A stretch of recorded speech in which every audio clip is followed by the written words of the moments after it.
ये पिछले 1 हफ्ते से या उससे थोड़ा ज़्यादा से, ये जो तमाशा मरियम नवाज़ ने लगाया हुआ है, क आओ ऑडियो-ऑडियो खेलें, आओ वीडियो-वीडियो खेलें और चलो एफ़िडेविट शेयर कर लें।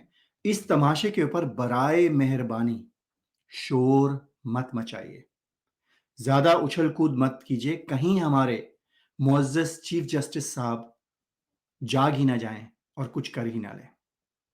इससे पहले कि मैं इस टॉपिक पे मज़ीद आपसे बात करूँ और चीज़ें शेयर करूँ, आप मेरे चैनल को सब्सक्राइब करना ना भूलिएगा और साथ-साथ बेल आइकॉन भी दबा दें ताकि जब भी मैं कोई नया कंटेंट शेयर करूँ, तो आपको नोटिफ़िकेशन मिल जाए और आप उसको आके देख लें। सो अभी इससे पहले कि हम आगे बढ़ें, सब्सक्राइब कर लीजिए। अब आप सब जानते हैं, मैं इसमें ज़्यादा तफ़सील में नहीं जाऊँगा कि 1 हफ़्ते से क्या हो रहा है। लेकिन 1 डेढ़ हफ़्ते से ये तमाशा चल रहा है कि पहले जो जज शमीम है, उसने अपना एक एफ़िडेविट लंदन में जमा कराया और फिर वो यहाँ पे आया कि भई मुझे साकिब निसार ने कहा कि हमें कुछ काम गलत करने हैं और किसी को ज़बरदस्ती सज़ा देनी है। जैसे कि पूरी कौम तो अंधी है और उसको पता ही नहीं है कि फ्लैट कहाँ से आए और पैसे कहाँ से आए और बच्चे इतने बिलियनेयर कैसे हो गए और एक नेक सिफ्त इंसान को कैसे सज़ा देनी थी। फिर उसकी थोड़ी देर के बाद एक कॉन्फ्रेंस हुई जो लॉयर्स ने की, जो आपको पता ही है कितने शरीफ और नेक सिफ्त लोग होते हैं और उसके अंदर जहां उन्होंने मुअज़्ज़ज़ चीफ जस्टिस साहब को भी बुलाया, वहीं पे एक कन्विक्टेड क्रिमिनल को भी बुलाया और उसकी भी तकरीर करवाई और एक बंदर की तरह उछल कूद करने वाले कुर्द साहब को भी बुलाया, जो अपने आप को पता नहीं क्या हीरो समझते हैं, लेकिन थोड़ी सी भी उनमें एथिक्स नाम की चीज नहीं है। और उस कॉन्फ्रेंस की थोड़ी ही देर के बाद एक और ऑडियो रिलीज की गई और उस ऑडियो में दिखाया गया, फिर टारगेट किया गया साकिब निसार को कि कैसे वो किसी से बात कर रहे हैं और ये कह रहे हैं कि बेटी को तो सजा देनी ही देनी है, बाप को भी सजा देनी है और ये सारी कहानी वहां से शुरू हो गई। और फिर माशाल्लाह इसमें जियो ने जो किरदार अदा किया वो तो आप और कुछ एक्सपेक्ट कर नहीं सकते जियो से। जियो तो लेपालक, जैसे कहते हैं ना, पपी है इन चोरों का, गद्दारों का और दूसरे मुल्क से पैसे लेने वाला। तो ऑफ कोर्स जियो यही काम कर सकता था, उससे आप शिकायत भी नहीं कर सकते क्योंकि वो आपकी एक्सपेक्टेशन भी नहीं तोड़ता, वो हमेशा पाकिस्तान के खिलाफ ही कुछ ना कुछ काम करता है। लेकिन बाकी मीडिया भी उछल कूद इसके ऊपर पूरे हफ्ते से प्रोग्राम और शोर मचा रहा है। तो होना क्या हुआ? कुछ भी नहीं हुआ इस सारी चीज में। फिर एक साहब को ले गए वहां पे इस्लामाबाद हाई कोर्ट में और उन्होंने ये कहा कि भाई ये तो अदलिया के साथ कुछ गड़बड़ हो रही है, उसकी इज्जत उछल रही है या आम जबान में उसकी पतलून उतर रही है। उसको भी जस्टिस अतहर मिनल्ला ने कहा नहीं नहीं, हमारी तो कोई पतलून नहीं उतार रहा, पतलून तो साकिब निसार की उतर रही है और साकिब निसार तो एक आम आदमी है। तो इस बारे में भी बात करेंगे। लेकिन सबसे पहले समझने की ये जरूरत है कि ये अब हो क्यों रहा है। ये सब अब इसलिए हो रहा है कि 3 सवा 3 साल जब से ये सजाएं मिली हुई हैं, शायद 3.5 साल, तब तक बैकडोर ये लोग इस्टेब्लिशमेंट और फौज के साथ कोई ना कोई डील, कोई ना कोई बात, कोई ना कोई कहानी चलाते रहे और कोई ना कोई उम्मीद लगा के इन्होंने रखी। उस उम्मीद के रिजल्ट भी निकले। आपने देखा कैसे नवाज शरीफ की प्लेटलेट्स नीचे गिरा के उसके बाहर जाने का रास्ता बनाया गया, कैसे मरियम नवाज के लिए भी रास्ता बनाया गया, लेकिन फिर वो रुक गया क्योंकि कोई अपनी जगह पे खड़ा हो गया और उसने कहा मैं इसको जाने नहीं दूंगा। कैसे सारे ये तमाशे बनाए गए और एक कन्विक्टेड क्रिमिनल को जेल से निकाल के आजादी के साथ नैब के ऊपर हमला, तकरीरें, जलसे करने की इजाजत दी गई क्योंकि ये सब अंडरस्टैंडिंग थी। लेकिन अब अल्लाह अल्लाह करके 3 साढ़े 3 साल के बाद वो पेशियां आ गई हैं, बात थोड़ी सी शायद आगे बढ़ रही है। तो अब जरूरत है कि अदलिया को प्रेशराइज किया जाए। अदलिया को प्रेशराइज करने के साथ साथ एक और चीज की भी जरूरत है। नवाज शरीफ एंड पार्टी और इसका माफिया ये सब बहुत अच्छी तरह से जानते हैं कि ये किन लोगों से डील कर रहे हैं। मैं मीडिया की बात नहीं कर रहा, मीडिया तो है ही ऐसा। मैं पाकिस्तान के आम आदमी की बात कर रहा हूं। कैसा है पाकिस्तान का आम आदमी जो हर चीज में कॉन्स्पिरेसी देखता है, उसको सीधा रास्ता नजर ही नहीं आता कि उसको हर चीज को लगता है कि टेढ़ी उंगली से ही निकालना पड़ेगा। उसको हर चीज में लगता है कोई ना कोई साजिश हुई होगी। अगर मोहल्ले का गटर भी का ढक्कन भी चोरी हो जाए तो ये यहूदियों की साजिश है, अगर कराची में नाले बह जाएं तो ये पंजाब की साजिश है, अगर पंजाब में कुछ और हो जाए तो किसी और की साजिश है, अगर सिंध में सिंध की लोग जो वोट दिए हुए हों और पिछली 3 दहाइयों से हुकूमत कर रहे हों, जब वो चोरी कर करके गरीब कर दें सिंध को, तो वो वफाक की साजिश है। हर चीज कोई ना कोई साजिश है। कोई भी चीज सही नहीं है। अगर क्रिकेट टीम मैच हार जाए तो वो भी साजिश है, और अगर जीत जाए तो भाई इंडिया को खुश करना था।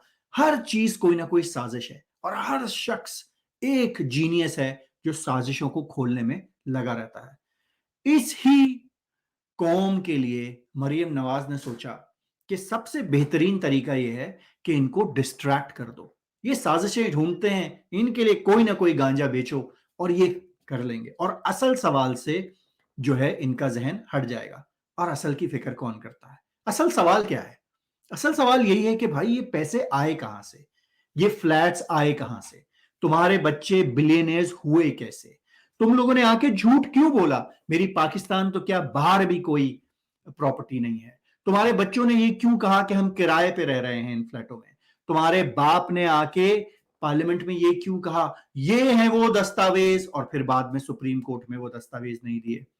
तुम लोग पाकिस्तान की हिस्ट्री के वो पहले मुजरिम हो जिनको 3 दफा सुप्रीम कोर्ट, फिर ट्रायल कोर्ट, और उन सब के 3 ढाई 3 साल लगाए सिर्फ इतनी सिंपल सी कन्विक्शन करने में कि आपने पैसे चोरी किए हैं। और फिर जब निकाला भी तो जजेस की इतनी हिम्मत ही नहीं हो सकी कि वो ये कह सकें कि आपने चोरी की है। उन्होंने कहा जी आपने चोरी तो की होगी, वो हम छोटे कोर्ट्स को भेज देंगे, लेकिन आपको हम इसलिए निकालते हैं क्योंकि आपने इकामा लिया हुआ था, हालांकि सबूत सामने थे। तो ये है असल सवाल, लेकिन इससे आप डिस्ट्रैक्ट करें। और किस कौम को? वो कौम जो, अगेन उसकी मिसाल क्या है, अगर आपकी अपनी मर्जी से शादी ना हो तो आप अपनी फुक्की फुप्पी पे वो लगा देते हैं कि भाई फुप्पी की बेटी से फुप्पी चाहती थी मेरी बेटी से शादी हो जाए, तो पूरी कौम अब उस रात पे लग जाती है। सोचना ये है, जो मेरी गुजारिश भी है आपसे वो ये कि आई एम श्योर आपको भी बातें समझ आती होंगी, और बहुत सारे ऐसे भी होंगे जिनको मैं पर्सनली भी जानता हूं, बहुत सारे लोगों को, कि वो कह रहे हैं देखा सबूत मिल गया। हालांकि हर कोई जानता है कि उसके बाद अब मरियम नवाज की कितनी ऑडियोज आ गई हैं जिसमें वो नवाज शरीफ को चोर और इमरान खान को सही साबित कर रही है। क्या वो भी सही है? नहीं, वो सही नहीं है, क्योंकि ये सिंपली ऑडियो स्लाइसिंग है। कोई भी बच्चा घर बैठ के कंप्यूटर पे ये चंक पीसेस बना के दे सकता है, लेकिन अकलमंद के लिए इशारा ही काफी है। मेरी आपसे सिर्फ गुजारिश ये है कि आप इस पे ज्यादा शोर ना मचाएं, क्योंकि वो जो हमारे चीफ जस्टिस साहब हैं, जस्टिस गुलजार, इनको बड़ा शौक है वजीर आजम साहब अभी आप आ जाएं, ये चीफ सेक्रेटरी अभी आप आ जाएं, वो मिनिस्टर अभी आप आ जाएं, ये बिल्डिंग अभी आप गिरा दें। उनको अपने इदारे की पतलून उतरती नजर नहीं आ रही। जस्टिस अतर मिनल्ला जो है उन्होंने एक कमेंट पास किए कि भाई साकिब निसार पे लानतान हो रही है ना, साकिब निसार तो एक आम आदमी है। हालांकि वो ये सोच नहीं रहे कि साकिब निसार पे इसलिए लानतान नहीं हो रही कि वो आम आदमी है। साकिब निसार पे लानतान इल्जाम इसलिए हो रहा है क्योंकि कहा यह जा रहा है कि उन्होंने as a chief justice judiciary के हेड के तौर पे इस डिसीजन को इन्फ्लुएंस किया है। डायरेक्टली और इनडायरेक्टली पतलून जुडिशरी की ही उतर रही है, लेकिन अपना काम तो करना नहीं, अपने इदारे की तरफ देखना नहीं, उसको फिक्स करना नहीं, हर किसी दूसरे आदमी को बुला के और उससे सवाल जवाब करना। अगर नवाज शरीफ को कुछ हो गया तो इमरान खान जिम्मेदार होगा, यह हुकूमत जिम्मेदार होगी। लेकिन यह नहीं पूछना कि भाई लाओ मेरे कोर्ट में, ले आओ ये सारी वीडियोस, ये सारी ऑडियोज जिसने भेजा है उस इदारे को भी, जो क्लेम कर रहे हैं, जो प्रेस कॉन्फ्रेंसेस कर रहे हैं, सब आ जाएं और सबका चेकअप होगा। ये क्यों करें? क्योंकि हो सकता है अपने जजेस में ही कोई बैठे हुए आधे लोगों की तनख्वाहें अभी भी लंदन से आ रही हूं। ठीक है, एक तो जज हैं जिनके बारे में एफआईए ने बता दिया कि इनके फ्लैट्स हैं, लेकिन वो भी शट अप कर दिया गया। तो अपने काम पे, अपने इदारे पे पट्टी बांध लो और बाकी हर किसी के काम में पिन करो जाके कि ये फौज क्यों काम सही नहीं कर रही, वो क्यों काम सही नहीं कर रहा है, ब्यूरोक्रेसी क्यों काम सही नहीं कर रही, जुडिशरी क्यों काम सही नहीं कर रही। ये हमारा काम नहीं है। तो प्लीज आप लोग शोर मत मचाइए, ज्यादा सवाल जवाब मत कीजिए, कहीं ऐसा ना हो कि जस्टिस गुलजार जाग जाएं। और तो मुझे यकीन है कि जागने के बाद भी उनमें इतनी हिम्मत नहीं है कि वो कुछ कर सकेंगे और इस तमाशे को बंद कर सकें। और अभी तो माशाल्लाह मरियम के हजरत जो हैं, उनके मियाँ साहब, उन्होंने कहा अभी तो और वीडियोस आनी है, तो अभी तो शो जारी है। लेकिन ये सब चुप करके बैठे रहेंगे क्योंकि इन्होंने यही किया है। जिनकी अपनी दुमें टेढ़ी हों, वो दूसरों के ऊपर खुरेद नहीं करते। तमाशा एन्जॉय करें, शोर मत करें, कहीं चीफ जस्टिस साहब उठ ना जाएँ। जाने से पहले फिर एक बात कहूँगा कि प्लीज़ मेरे चैनल को सब्सक्राइब कर लीजिए और बेल आइकॉन भी दबा दीजिए ताकि जब मैं कोई नया कंटेंट शेयर करूँ, तो वो आपको पता चलता रहे और खामोश रहिए, शोर मत कीजिए कि कोई सो रहा है। शुक्रिया एंड अल्लाह हाफ़िज़।